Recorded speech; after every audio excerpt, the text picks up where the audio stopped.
Hi, I'm Jennifer Pettinger-Haynes, co-founder of Griff and managing director for the Bench Middle East.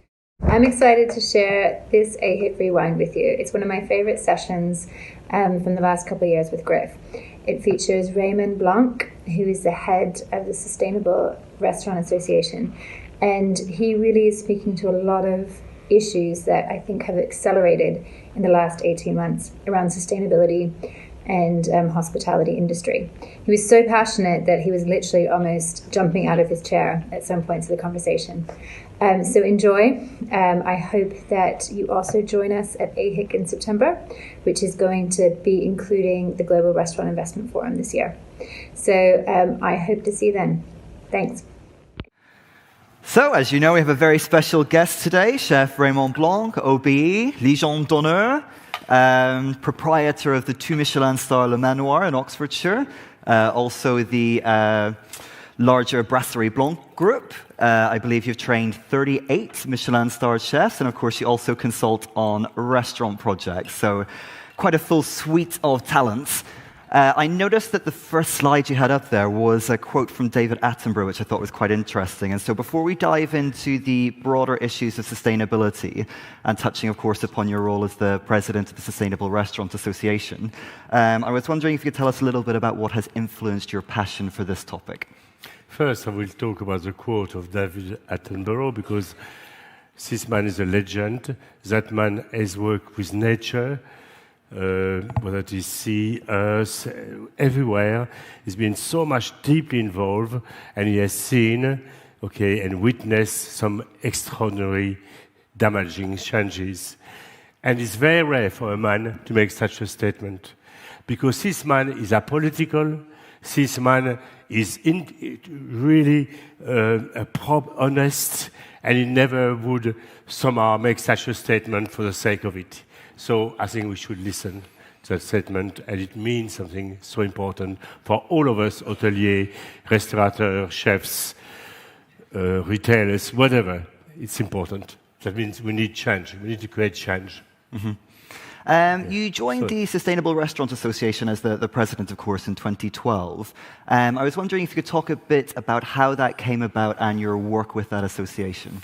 Well, first, it's coming to the association, there's always a background. That means it's a belief. And my belief came very early as a child, because I come from a working class background, not a rich working class background. Okay, my papa was really a working class person. And he built his own house with his own hand. A room for 5 children, so it's a big house.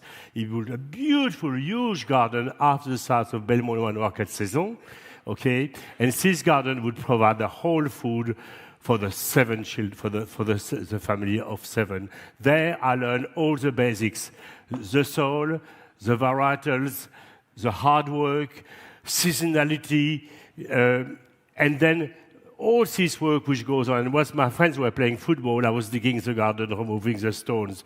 Then you had to harvest all the produce, pit the pods the peas, top and tail the beans, give it tons of them, give them to your mom, who would either pickle them, preserve them, and keep them in that huge cellar, which would feed the whole family. So I understand, from growing to the table, food, what it means. Its beauty, its nobility, its purity. I understand as well the pleasure to having grown that food, to eat it together around that table like you are now. Chefs, I wish I could give you a bit of my food on your tables, And you learn all this from growing to cooking to celebrating food and being together as a family, as a community, and as a society. It means that much to me. That's where basically I base all my foundation, my simple philosophy about running my business and bringing deep in the heart of it, the core of it, the most important values: look after your staff, train them well, pay them well, just create some powerful ethics. So these ethics don't belong to me. They are shared, they then belong shared. You have the vision, then you pass it around, and you somehow, they all own it, not just me. And then you have a business which is full of purpose, which has a DNA, which has a brand, which values are about purity or aiming at, because nothing is ever perfect.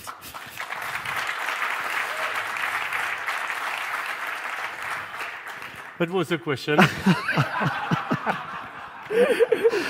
So the SRA, Sustainable Restaurant Association, you serve as the president. So of course you're really an authority on this subject. So how did that partnership come about? And can you tell us a little bit about your work with them? It came from these values. Okay, and before that I belonged to Soul Association, Garden Organic, also is very important association.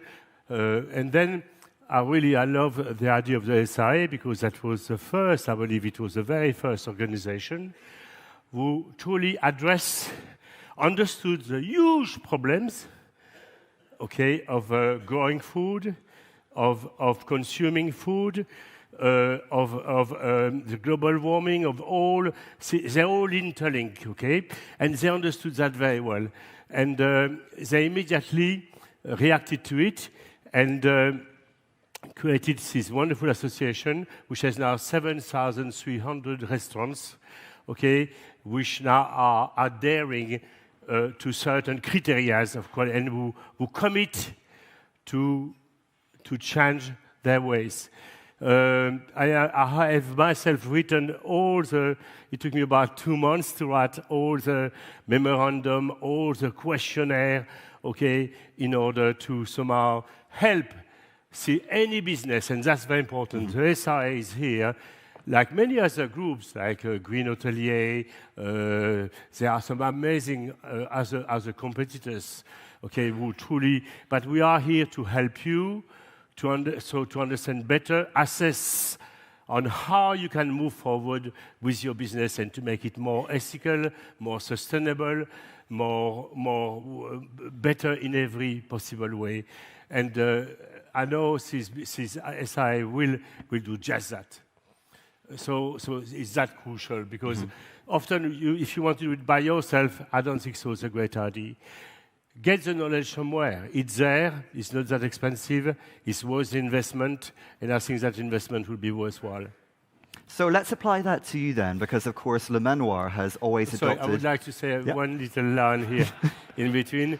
Obviously, the SRA, I remember one of the founder directors was Henri Dimbleby, who actually created the Good Food Plan, the Good School Plan, which gives to every child in Great Britain, a good nutritious meal every day. That represents a cost of £1.3 billion to the state, and that is commendable. It is changing things, and I think, so it's that important.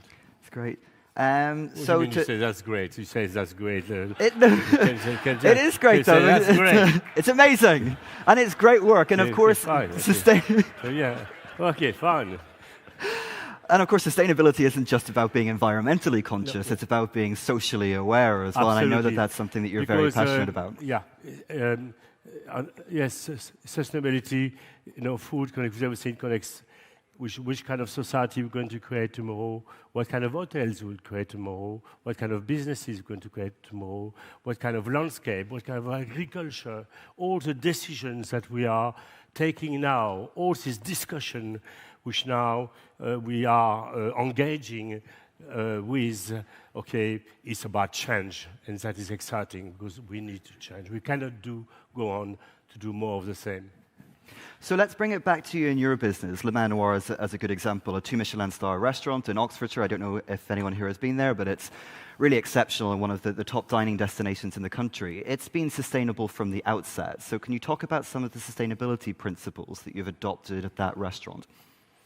Well, again, most of them come from my home, my family, my terroir, all the early education that I have received, at a very early age, and that is really form the core values of what I believe. That means to create a responsible luxury, and I think luxury has to change. Because luxury of all has been the most wasteful, the most careless, and it's about time now that luxury change. And it can change. It has already changed, but it can certainly change further. Okay, I think hotels overall are better organized than restaurants. Okay, but we have been an industry which has self-harmed itself, has given itself not the right image. Okay, you know, about to recruit young people, and really our poor record. Okay, overall. Okay, as a performer. Okay, of a great employer, we need to become better employers. That's crucial. So the values I put at the manoir, immediately I grew a huge garden, 4 times that size, okay, which grew 150 varieties of vegetables, totally organic. Okay, I grew then an orchard of 2,500 trees, which tells the story of what Great Britain lost. Each of these trees is connected to a particular region from the south to the north, okay, of what we have lost. This wonderful orchard which used to call Great Britain, and my orchard has got all of these trees. And if you, as a consumer, decide to embrace again local value, okay, rather than to import from billions of miles away a fruit, okay, let's wait, let's relearn seasonality. Seasonality is so simple. It's about home, close to home, better taste, better textures, better colors, better flavors, better nutrients. What's what I'm doing? Better nutrients, okay? And then, sorry, I just get the nose. So, stop it, you. Okay. So better nutrients. Then you help your farmer to keep his farm, to keep his craft. You help your village to keep his post office, to keep his little bank or his little pub. Then beyond that, maybe I speak to you aloud. Okay. So beyond that, as well, you don't import food from billions of miles away, which create pollutions. Then you have to clean up the pollution. Double whammy. Then, of course, the best part of season. Really? You sure? So the best part of seasonal, effectively, is that you have a glut of peas, a glut of beans, a glut of strawberries, raspberries. They are the cheapest, they're half of the price. So the argument for seasonality and local makes sense. Unfortunately, we're so used now to buy directly from billions of miles away and create all these problems, and strawberries which don't have taste, etc. So I think that's... did I answer your question? I think so. It was great. It was really great. Okay. But of course, Le Manoir isn't every restaurant. You know, it has a certain price point. It has a certain exclusivity, shall we say. But of course, you have the Brasserie Blanc group as well. And I think what's so interesting, as we've discussed before, is you use a lot of the same suppliers and apply a lot of the same sustainability principles to that larger restaurant group as you do to Le Manoir. So I'm wondering if you can talk a little bit about that, why sustainability isn't the exclusivity of fine dining. I think if anything, sustainability will not be driven by luxury.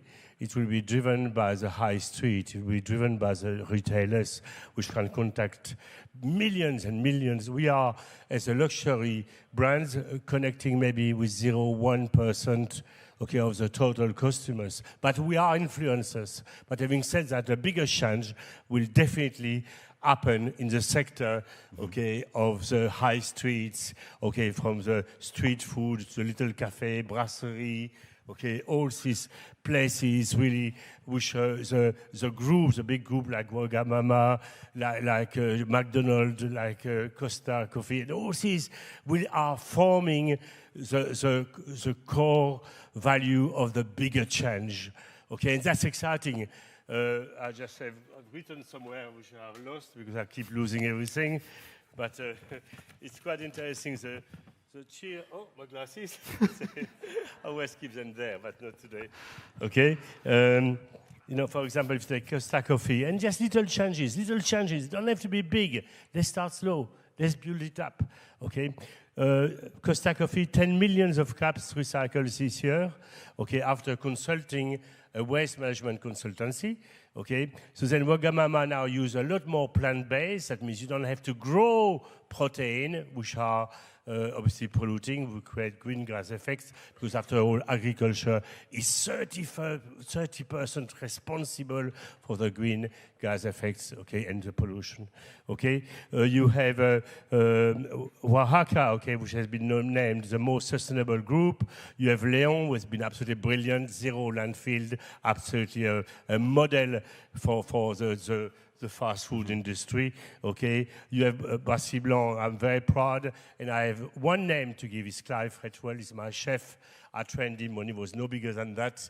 Now he runs his 50 chain restaurant at the highest level, home-grown food, home-cooked food, okay, using the very best supplier, because the best supplier will give you the best. You may have to pay a premium, but this will not. For example, think of a chicken which is in a little cage, all debeaked and defeathered, okay, under ultraviolet lights. Okay, of course you're going to pay your egg 6 or 7 pence. And I know because years ago when I moved from at the manoir from a free-range egg to organic egg, it cost me it cost me £12,000 about 20 years ago. Just moving, so that means there is a cost, which will have, unfortunately, to be passed on to customers, because I'm sure you're not going to sponge it up, okay, because that is very expensive. Upgrading your food is an expensive process, but it's also about your brand and your brand values. Okay, so Brasserie Blanc has got my wonderful club, which I've trained with all my values, and I feel very proud of it because we're able to provide an experience to the guests, to families, a business machinery which is affordable, which is ethical, okay, and has got hospitality at the very heart, branded at the very heart of one's. But the biggest, and I'm going to finish by the biggest last example, which I found extraordinary. And that's the least spoken about. 3 years ago, I gave McDonald's, you hear, McDonald's, okay, the Raymond Blanc Sustainability Hero Award to McDonald's. Me, a Frenchman who hates fast food, who hates McDonald's, who hated McDonald's, me giving this award to these people who used to... Okay. Okay. Why did I give this award? Because I have invested hundreds, dozens of millions, maybe hundreds of millions of pounds at looking at their brand in the view of understanding what the big changes which were happening and they are benefiting now. That means they use all British farmers. They advise British farmers on sustainability. They help them and support them. They have all their pork is a ISPCA. All their eggs are free range for breakfast, are all free range. You know, and I told you about the cost of me changing my eggs costing me £12,000. So imagine how much the cost is. All their fish come from MSC. So effectively, they are changing completely their image. And imagine if the fast food industry was able to change, you know, their brand to quality, to local values, to use of minimum of pesticide, fertilizer, fungi, copper, sulfates. Imagine the world we could have a much health, so that would connect with health, with society, with creating an environment as well which is cleaner, because of course agriculture is the biggest user of these chemicals. Okay, so I think I found that completely exciting, and that by way of competition, that I hope that all the other fast food giants will also react to it, and somehow bring to the millions. McDonald's serves 3.7 million customers a day. That's quite interesting, really. I found that, because that's where the big change can really be so much more meaningful. Of course, luxury, having said that, is as important, because at the end, it's the fashion side, It's a more visible side. And if luxury, and you, each of you have got, as hotelier, restaurateur, you have an enormous ability to really change your business, because there's so many ways to do it. And please go to any of these fantastic helpers, such as Green Hotelier, Timmy is fantastic as well. Go to these guys, ask them for advice of what you can change, whether it is water use, whether it is how can I buy, maybe should I buy a better boiler, more energy efficient boiler. No, it's looking at, and of course there's a cost to it, but I think it's worth it, because then you are creating a business which is much more ethical, which also your employees will also, of course, that all goes very well with the welfare of your staff, pay your staff well, recognize, train them, do appraisals, proper inductions, etc., train, have a training program, because now staff is the biggest problem that we have. And of course, I don't want to talk about Brexit. This is not the right place. But I think we will have a bigger problem. But if we do create a good business, a business which is modern, imagine, to me, our industry is the most extraordinary industry. It touches everything. It touches art, it touches environment, it touches plumbing, it touches training, HR, PR, marketing, branding, it touches lighting, it touches everything. It's the most beautiful industry. It's a people industry, which delivers extraordinary experience. So imagine if we change, each of us change. Imagine the impact it would have on these parents, which years ago, because our industry years ago, if you were a chef, you had to have a frontal lobotomy, you had to be a social outcast, and an academic failure. Well, it's a bit like that. Okay, and we can change all that in creating an industry which is dynamic, which cares, which has ethical, works with the community, and deliver an extraordinary experience to the guests. And these parents would have never even thought of bringing their kids to our industry. They will. And I think it's worth fighting for, just for that.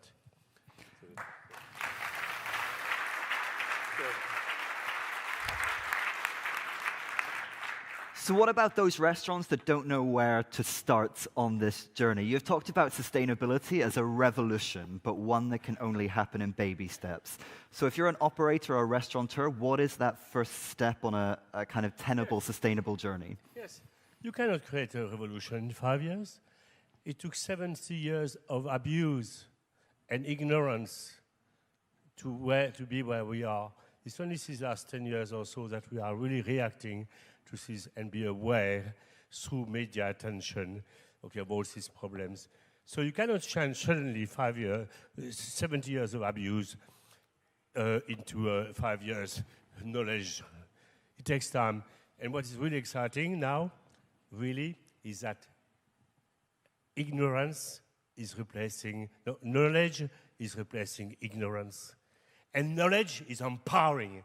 Knowledge makes you stronger.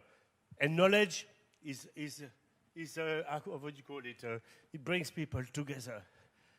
And I think that's where we are now. We are in a wonderful moment where we can actually establish all the damage which has been created and how we can, together, individually and collectively, change completely our industry. And we can.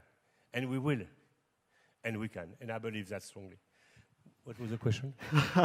So that first step, if you're thinking, okay, I want to make my business more sustainable, where do you start? The second part of your question. Okay. I think first, do an assessment of your business. First, do you have the will? You need to have the will. Then, following the will, you need to have the team.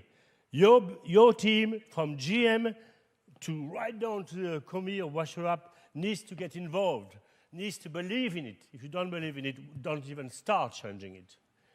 Then take professionals to help you and guide you and support you to somehow look at your business and I know you know your business very, very well, but you'll be amazed what a professional body, okay, on sustainability, on recycling, on management, can add to your business. And they'll see all sorts of things that you cannot see. And I think those people will help you. So it's a will, your team to do it, because you do that together as a team, okay? And then take a body which can help you to create all the changes, whether it is a choice of food you're buying. Are you cooking it? Are you using an auger, which is so energy wasteful? Or are you using a bull ring? Or are you using induction? For example, I'm changing as a manoir after 35 years, all the extraction side. I've got 12 bull rings in my kitchen. So when you're in front of that fire, believe me, everything burns. Your hands burn. The heat extraction is an enormous machinery which occupies that size of the upstairs above the kitchen, because it's so old and vetused, and of course very energy.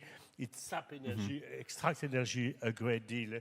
Okay, so that I'm going to change all to induction and a little bit of gas, and that will liberate a whole room upstairs to centralize, to reorganize all of our administration so we can be even more together as a team. And I will save, I didn't quantify all the saving now, but maybe next year, if you reinvite me, I will have my little notepad and tell you exactly what are the savings. I think it's worth it. So let's talk about transparency then. So how important is it for... Sorry. Okay, so that's one part of it, okay? So then after, when you do such changes, you have to say it. Do it and say it. Say it to your community, say it to your media. And for example, at the moment, I worked 7 years to create a 85% completely organic and biodynamic wine list. Within 3 months, I will be in all the international newspapers, because each of these organic growers are the greatest, best artisan. There's a people story, an agricultural story, and then it's sellable. It really can sell. So there's so many choices you can make, which you can translate, into good marketing, and of course help your brand image and your brand values, and you become credible. So I think I covered the transparency issue anyway, because obviously it's really about being open about what your business is doing to be more sustainable, and the more that people can shout about that, the better. Moving on then to food trends, because we've discussed this a little bit before, and I know that you think that veganism and vegetarianism are not something that is a flash in the pan. You think this is going to reflect how we will all be eating in the future. So I was wondering if you can talk a little bit about that. I didn't say that at all. You're making it up. Bad interviewer. What's in this? Well, I think, maybe the next generation, it's how they will be eating, perhaps. So I was wondering if you can talk about the kind of reduction in protein and the increase in vegetables, and how you think that that's going to affect the kind of food economy.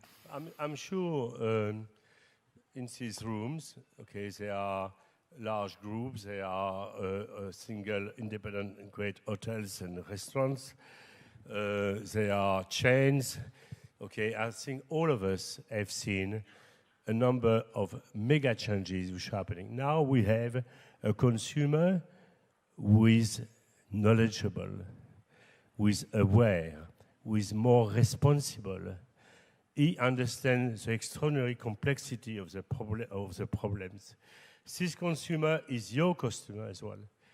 That means he will put a lot of pressure on you. So why to wait until to bring pressure for him to bring pressure and for you to lose business when you can actually fix through a number of years and maybe a bit of investment this problem? I think that's a crucially important. You can really it's a way we're going to eat. This is no doubt in terms. I told you agriculture is about 30%. Of the global warming and greenhouse effects. That means we have to change. You've got to understand, when you put a kilogram of beef on the table, it will take 16,000 liters of water. Water is going to be a commodity which is not going to be cheap very soon, and it's going to be more and more rarefied in so many places. So I think we need to change the way we eat. Our health is not good. It's abnormal to eat 12 times a week proteins. It's abnormal. It's not good. Okay, so effectively, yes, more and more we're going to mix our diets to bring in, I didn't say all of it, okay? Okay, mix our diets, much more. Chefs now are exciting because at last they're reconnecting, the British chefs and the Dutch chefs, I've done that for years, but they're reconnecting, okay, with their terroir, with their values, with their farmers, with their fishmongers, and that is exciting. With truth, with authenticity. So I think we are moving to a different place. Equally, to me, veganism, I remember the first day I opened, that goes back in 1977, okay? In my little restaurant, Les Quatre Saisons, the Four Seasons, to honor my parents' values, okay? The first thing I did was to do a full vegetarian menu way back in 1977. Everyone laughed. What is he doing? You know, of course, I had 0.01% sales, okay? But, but now, as a chefs to me, food is all about creativity. And give me some vegetables, and I will make heaven out of them. I will give you a dish, not a vegan dish, a dish which will be whole, complete, beautiful, tasty, and so creative. So I think chefs now are understanding that, and they look at veganism as a way, as a mean to effectively to be even more creative. And it's really an exciting thing, because it's all part of the new makeup. Okay, this introduction to veganism, which is not a trend, it's there to last, and we have to change the way we eat as well. Simple as that. Well, unfortunately, we're out of time now. Annoyingly, I'm sure a lot of you have questions for Raymond, so I believe you will be sticking around for a little while. So if anyone has anything they'd like to ask, maybe you can grab them over a coffee. But I'd like to thank you very much for joining us and sharing your passion. Merci.